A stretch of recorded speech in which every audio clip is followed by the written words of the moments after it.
আসসালামু আলাইকুম। ওয়েলকাম করছি দি ইমরান শো থেকে। অন্যান্য ধর্ম বিশ্বাসীরা যারা শুনছেন তাদের প্রতি আন্তরিক কৃতজ্ঞতা। পিএসএল এ রিশাদ হোসেনের জাদু, সাকিব আল হাসানের শূন্য। গতকাল রাতে পিএসএল এর কোয়ালিফায়ার ম্যাচে রিশাদ হোসেন অনেক ভালো বোলিং করেছে এবং তার বোলিং এর সুবাদে পিএসএল এর দল লাহোর কালান্দার্স ফাইনালে উঠে পড়েছে।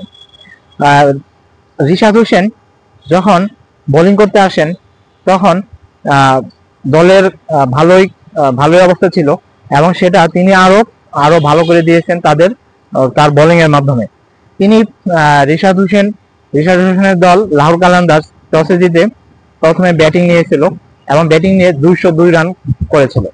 202 রান করার পরে অপোনেন্ট টিম তিনি 107 রানের মধ্যে অল আউট করে দিয়েছে। এর মধ্যে রিশাদ হোসেনের 34 রানে 3 উইকেট নিয়েছিল।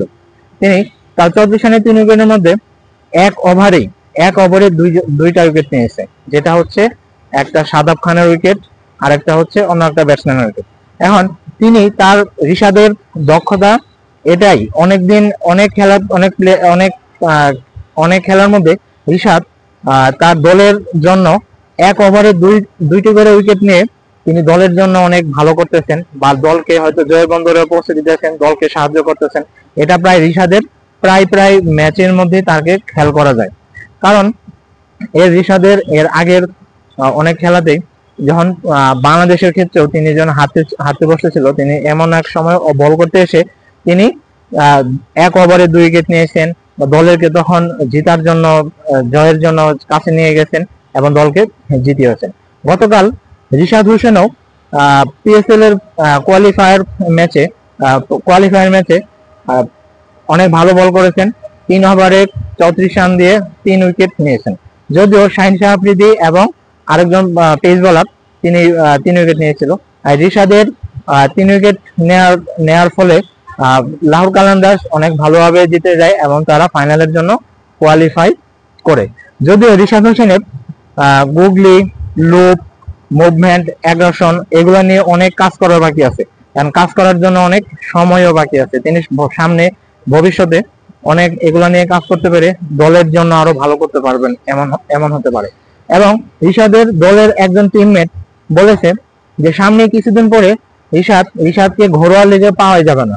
কেন পাওয়া যাবে না? কারণ রিশাদের প্রায় যেভাবে এখন থেকে খেলতেছেন, বিশ্বের প্রায় সব লিগেই তার যে কোনো সময় খেলার সুযোগ থাকবে এবং তার হাতে খেলার জন্য সময় থাকবে। সেই ক্ষেত্রে তিনি ঘরোয়া লিগে খেলার সুযোগই পাবে না।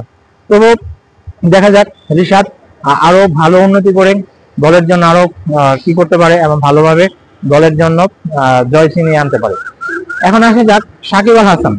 গতকাল পিএসএল ম্যাচে সাকিব আল হাসানও ছিল, যিনি 0 রান করে আউট হয়েছেন। 0 রান করে আউট হওয়ার পরেও সাকিব অনেকদিন ধরে খেলতেছেন। আর সাকিবের এখন কি দেওয়ার আছে দলের জন্য? আমার মনে হয় কোনো কিছু দেওয়ারই নাই।